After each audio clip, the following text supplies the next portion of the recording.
Sunod-sunod na pinaputok ng Philippine Army sa pamamagitan ng 4 na Autonomous Truck-Mounted Howitzer System o ATMOS, ang isang 155mm self-propelled gun system, ang mga dayuhang kalaban na ibig pasukin ng bansa.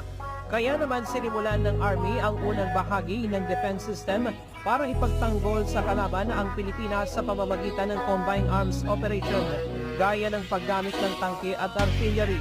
Ito ang senaryo sa ginawang pagsasanay ng Philippine Army sa Pro Valley sa Capas Tarlac ngayong araw sa pagpapatuloy ng Battle Period 2 ng Combined Arms Training Exercise o CATEX. Itinanggi naman ng Philippine Army na ang ginagawang ito ng CATEX ay show of force ng sundalo, kundi dapat lang talagang paghandaan ng bansa ang kinakaharap na problema sa pagtatanggol ng ating teritoryo.